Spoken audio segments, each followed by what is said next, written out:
త్వరలోనే ప్రపంచం అంతమైపోతుందని టీవీ 9లో చెప్తే నమ్మలేదు. ఈ పరిణామాలన్నీ చూస్తుంటే నమ్మాల్సి వస్తుంది వెంకటరమణ.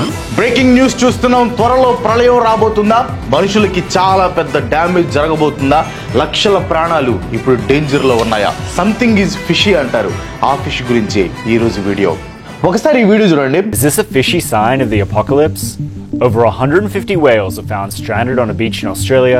ఆస్ట్రేలియాలో 150కి పైగా కిల్లర్ వేళ్ళు ఆస్ట్రేలియా ఒడ్డుకు కొట్టుకొని వచ్చి చచ్చిపడి ఉన్నాయి. ఈ వీడియో చూడండి. You must have seen the videos of a deep sea angler fish going viral on social media that you see right behind me. At a first glance, the black sea devil angler fish might seem like a creature born of nightmares. ఎక్కడో సముద్రంలో 2000 అడుగుల లోతులో ఉంటూ అసలు surface కి రాని angler fish సముద్రం పైకి వచ్చింది. ఇప్పుడు ప్రపంచం మొత్తాన్ని భయపెడుతున్న ఈ వీడియో చూడండి.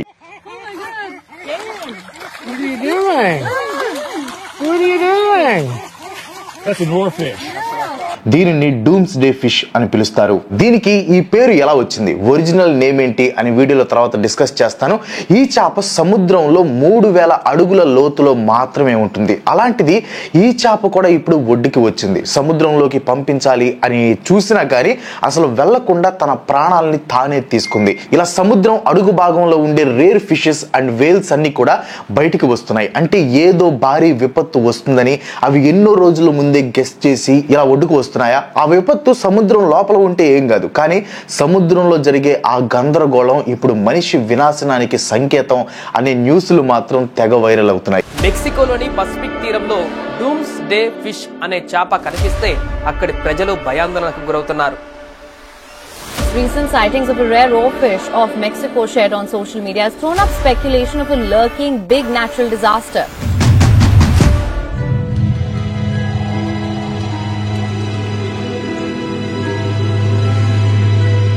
ఒకసారి డూమ్స్ డే ఫిష్ అని ఇన్స్టాగ్రామ్ లో కానీ యూట్యూబ్ లో కానీ సెర్చ్ చేసి చూడండి. మీకు కుప్పలు తెప్పలుగా ఈ ఒక్క చేప గురించి వీడియోస్ కనిపిస్తాయి. అసలు పెద్ద పెద్ద తిమింగలాలు ఒడ్డుకి కొట్టుకొని వస్తే పెద్దగా ఫీల్ అవ్వని జనం ఒక చిన్న చేప ఒడ్డుకి వచ్చినప్పుడు మాత్రం ఎందుకు తెగ భయపడుతున్నారు? అసలు నిజంగా ప్రజలు అంత భయపడాల్సిన అవసరం ఉందా? ఈ క్వశ్చన్ ని జపాన్ వాళ్ళని అడిగితే వాళ్ళు ఒకటే మాట అంటారు. ఆ ఫిష్ ఏ దేశంలో అయితే కనిపిస్తుందో ఆ దేశం ఖచ్చితంగా ప్రళయానికి రెడీగా ఉండాలి. ఆ దేశంలో ఉన్న ప్రజలు ఊర్లు ఖాళీ చేసి దూరంగా వెళ్లిపోవాలి అని.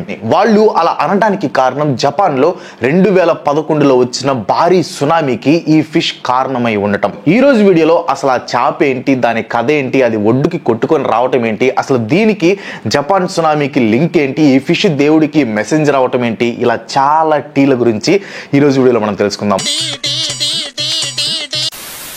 మీరు ఇందాక వీడియోలో చూస్తున్న ఫిష్ ఉంది కదా, దాని original name or fish, but దానికి ఇంకో పేరు కూడా ఉంది. అదే doomsday fish. Doomsday అంటే ప్రళయ కాలపు రోజు అని. ఈ డూమ్స్ డే వచ్చిందంటే నెక్స్ట్ ఇంకో డే ఉండదన్నమాట.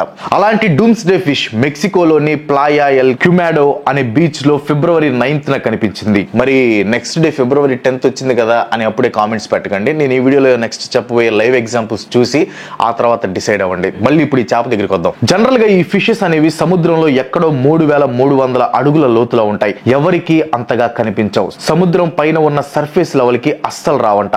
ఇవి 26 అడుగుల పొడవు వరకు పెరుగుతాయి. 1996లో యుఎస్ఏ నేవీ సీల్స్ ఆఫీసర్స్ కి దొరికిన ఈ జైంట్ ఆర్ ఫిష్ ని చూడండి, మీకే అర్థమవుతుంది దాని పొడవు ఎంత ఉందో అని. సో అలా సముద్రపు సర్ఫేస్ లెవెల్ కి రావడానికి ఇష్టపడని ఈ చేప ఫిబ్రవరి 9న డైరెక్ట్ గా ఒడ్డుకే వచ్చింది. ఈ చేప గురించి తెలిసిన పీపుల్ చెప్పేదాని ప్రకారం సముద్రంలో ఏదైనా జరగబోతుంది అని గెస్ చేసి బయటికి వచ్చి ఉంటుంది అని భయపడుతున్నారంట. సైంటిస్టులు కూడా ఈ ఇన్సిడెంట్ ని సీరియస్ గా తీసుకున్నారు. ఇప్పుడు మీరు కొంతమంది ఏంటి క్రాంతి బ్రో, అదేదో దారి తప్పు వచ్చింది, కుదిరితే కూర వండుకోవాలి కానీ ఇలా భయపడటం దేనికి, అయినా న్యాచురల్ క్యాలమిటీస్ గురించి దానికేం తెలుసు, పాపం చేప పిల్ల అని అనుకుంటే మీరు చేపల కూరలో కాలేసినట్టే. మన టెక్నాలజీ కూడా సెన్స్ చేయలేని న్యాచురల్ క్యాలమిటీస్ ని జంతువులు, పక్షులు, చేపలు కొన్ని రోజుల ముందే సెన్స్ చేస్తాయి. ప్రకృతి విపత్తు వచ్చే కొన్ని రోజుల ముందే కుక్కలు, ఆవులు గెస్ చేసి విచిత్రంగా బిహేవ్ చేయటం కానీ, పక్షులు ఆ చోటు నుంచి వెళ్లిపోవటం కానీ, ముఖ్యంగా పాములైతే ఏదైనా క్యాలమైటీని 121 కిలోమీటర్స్ దూరం నుంచే పసిగట్టి పారిపోవటం కానీ చేస్తాయని సైంటిఫికల్ గా ప్రూవ్ అయింది.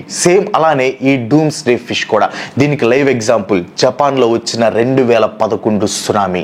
ఆ సునామీ వచ్చే కొన్ని రోజులకి ముందు 20 ఆర్ఫిష్ల వరకు ఒడ్డుకి కొట్టుకుని వచ్చాయంట. ఆ తర్వాత కొన్ని రోజులకి జపాన్ లో సునామీ రావటంతో 18,000 మంది చనిపోయారు. 1,23,000 హౌసెస్ నేలమట్టమయ్యాయి. $2,020 బిలియన్ నష్టం జరిగింది. అలానే ఈ ఆర్ఫిష్ కి విపత్తులకి సంబంధం 2011లో నుంచే స్టార్ట్ అయింది అని అనుకుంటే పొరపాటే. ఎందుకంటే జపాన్ జానపదాల్లో ఈ ఆర్ఫిష్ కమ్ డూమ్స్ డే ఫిష్ ని మెసెంజర్ ఆఫ్ సీ గాడ్ గా పిలుస్తారు. అంటే సముద్రపు దేవుడి రాయబారి అని. ఏదైనా విపత్తు సంభవిస్తుంది అనుకున్నప్పుడు ఇది మనుషులకి సముద్రపు ఒడ్డున కనిపించి హెచ్చరిస్తుందని జపాన్ ప్రజలు ఎప్పటి నుంచో నమ్ముతున్నారు. సో వందల ఏళ్ల నుంచి కూడా ఈ ఫిష్ న్యాచురల్ క్యాలమైటీస్ ని హెచ్చరించడానికి బయటికి వస్తుందని జపాన్ వాళ్ళ గట్టి నమ్మకం. ఈ నమ్మకాన్ని ఇంకా బలపరుస్తూ ఆ చేప మెక్సికోలో ఒడ్డుకి వచ్చినప్పుడు మనుషులు దాన్ని చూసి పొరపాటున వచ్చింది అనుకుని మళ్ళీ సముద్రంలో పంపడానికి 3 సార్లు ట్రై చేశారు. అయినా కానీ అది అస్సలు వెళ్ళలేదు. ఈ ఫిష్ బిహేవియర్ వల్ల నిజంగానే ప్రళయం రాబోతుందని మనుషుల్ని హెచ్చరించడానికి మాత్రమే ఈ ఫిష్ ఒడ్డుకి వచ్చింది అనే భావం వరల్డ్ వైడ్ గా ప్రజల్లో బాగా పెరిగిపోయింది. ఈ చేపతో పాటు వీడియో స్టార్టింగ్ లో చూపించిన యాంగ్లర్ ఫిష్ గురించి కూడా ఇక్కడ కొంచెం మాట్లాడాలి. ఈ fish for the first time 1000 అడుగుల లోతులో నుంచి సముద్రం పైకి వచ్చిందంట. దీన్ని చూపించి కూడా సముద్రం లోపల ఏదో జరుగుతుంది, దాని వల్ల ఈ చేపలు బయటికి వస్తున్నాయి, ఇవి ఇలా బయటికి కనిపిస్తున్నాయంటే తొందరలో మనుషులు కనిపించకుండా నాశనం అయిపోతారు అని చాలా మంది అంటున్నారు. ఇప్పటిదాకా ఈ డూమ్స్ డే ఫిష్ కనిపించడం వల్ల జపాన్ లో వచ్చిన సునామీ గురించి తెలుసుకున్నాం. రీసెంట్ గా ఈ ఫిష్ కనిపించిన మెక్సికో పరిస్థితి ఎలా ఉండబోతుందో ఇప్పుడు తెలుసుకుందాం. వీడియో స్టార్టింగ్ లో చెప్పినట్లు ఈ ఫిష్ మెక్సికోలోని ఒక బీచ్ లో కనిపించింది అని చెప్పా కదా. జియోగ్రాఫికల్ గా ఈ మెక్సికో తీర ప్రాంతంతో కలిపి చాలా దేశాల తీర ప్రాంతాలన్నీ కూడా రింగ్ ఆఫ్ ఫైర్ అనే జోన్ లో ఉన్నాయి. రింగ్ ఆఫ్ ఫైర్ అని అంటే మీరు ఇప్పుడు వీడియోలో చూస్తున్నట్లుగా పసిఫిక్ ఓషన్ తీర ప్రాంతాలని మొత్తం కూడా రింగ్ ఆఫ్ ఫైర్ కింద కన్సిడర్ చేస్తారు. రింగ్ పొడవు 40,000 కిలోమీటర్స్ ఉంటే వెడల్పు 500 కిలోమీటర్స్ ఉంటుంది. ఇంత పెద్ద ప్లేస్ కి రింగ్ ఆఫ్ ఫైర్ అని నేమ్ పెట్టడానికి రీజన్ ప్రపంచం మొత్తం మీద వచ్చే భూకంపాలలో 90% భూకంపాలు ఈ ప్లేస్ లోనే వస్తుంటాయంట. అంతేకాకుండా ఈ భూమి మీద ఉండే ప్రతి 3 అగ్ని పర్వతాల్లో 2 ఇక్కడే ఉన్నాయంట. సో ఈ డూమ్స్ డే ఫిష్ పర్టికులర్ గా ఈ రింగ్ ఆఫ్ ఫైర్ జోన్ లో ఉన్న మెక్సికోకి వెళ్ళటానికి కారణం మనకి ఇక్కడ తెలిసిపోతుంది కదా. మీరందరూ డేంజర్ లో ఉన్నారు, వెంటనే ఇక్కడ నుంచి వెళ్ళిపోండి అని వార్నింగ్ ఇవ్వటానికి వచ్చిందని. ఇప్పటిదాకా జపాన్ జానపద గాథలు, సునామీ ఈవెంట్స్ చూసి జనం ఏమనుకుంటున్నారు అనేది చూసాం. అలాగే మెక్సికోకి ఈ ఫిష్ ఎందుకు వెళ్ళింది అనేది కూడా చూద్దాం. ఇప్పుడు ఈ చేపల్ని చూసిన సైంటిస్టులు ఏమంటున్నారు, ఆ చేపలు కనిపించడంలో ఏదైనా సంథింగ్ ఈజ్ ఫిషీ ఉందా అనేది తెలుసుకుందాం. వీళ్ళు ఈ చేపలకి దైవ శక్తులు ఉన్నాయని, సముద్రపు దేవుడికి రాయబారిగా వర్క్ చేస్తున్నాయి అనేది నమ్మటం లేదు. కానీ మిగతావన్నీ కూడా అంతో ఎంతో సింక్ అవుతున్నాయి. వాళ్ళు చెప్తున్న రీజన్ అయితే క్లైమేట్ చేంజ్. మీ అందరికి కూడా తెలుసు, ప్రెసెంట్ భూమి మీద ఉన్న ప్రతి జీవికి కూడా ఉన్న కామన్ ఎనిమీస్ లో గ్లోబల్ వార్మింగ్ ఒకటి. ఆఫ్ కోర్స్ ఆ దరిద్రమైన ఘనత మనదే అనుకోండి. సో ఈ గ్లోబల్ వార్మింగ్ వల్ల క్రమంగా భూమి మీద టెంపరేచర్ రైజ్ అవుతూ ఉంది. నాసా పబ్లిష్ చేసిన రిపోర్ట్స్ ప్రకారం లాస్ట్ సెంచరీ కంటే కూడా ఈ సెంచరీలో టెంపరేచర్స్ యావరేజ్ గా 2.65 డిగ్రీస్ ఫారెన్హీట్ లు పెరిగాయంట. నాసా వెబ్సైట్ లో మన ఎర్త్ పై 1884 నుంచి 2022 వరకు టెంపరేచర్స్ ఎక్కడెక్కడ ఎలా పెరిగాయో అర్థమయ్యేలా పబ్లిష్ చేసిన ఈ వీడియో ఒక్కసారి చూడండి. చూశారు కదా, ఇలానే సముద్రంలో కూడా టెంపరేచర్స్ రైజ్ అవడంతో ఆ హీట్ ని తట్టుకోలేక అలా బయటికి వస్తున్నాయి. ఏ విధంగా చూసుకున్నా కానీ సీ షోర్ లెవెల్స్ పెరిగి సునామీలు, భూకంపాలు రావటం ఈ ఫిష్లు ముందుగా డిటెక్ట్ చేస్తున్నాయి అనేది అయితే తెలుస్తుంది. ఈ ఇన్సిడెంట్ గురించి నాకు తెలిసిన తర్వాత నాకు మొదటగా అనిపించిన థాట్ అయితే, మనుషులే గనక మంచిగా ఉంటే ఈ గ్లోబల్ వార్మింగ్ ఉండేది కాదు. ఇలా ఫిష్లు తమ ప్లేస్ ని వదిలేసి బయటికి రావాల్సిన అవసరం ఉండేది కాదు. ఈ ఫిష్లను చూసి ప్రజలు భయపడాల్సిన సిచ్యువేషన్ కూడా వచ్చేది కాదు. మనం చేసిన పిచ్చి పనుల వల్ల క్లైమేట్ చేంజ్ అయ్యి సముద్రంలోని రేర్ ఫిష్లు బయటికి వస్తుంటే మనం చేసిన తప్పుని ఒప్పుకోకుండా ఈ ఫిష్ వల్లనే సునామీలు, భూకంపాలు వస్తున్నాయని వాటి మీదకి నెట్టేయటం అనేది ప్యూర్ ఎస్కేపిజం అనమాట. ఆ ఫిష్లు వాటి సర్వైవల్ కోసం వాటికి ఉన్న సెన్సెస్ ని యూజ్ చేసి ఎక్కడైనా తేడా జరిగితే ఇమీడియట్ గా పసిగట్టి అక్కడి నుంచి తప్పించుకోవాలని చూస్తాయి.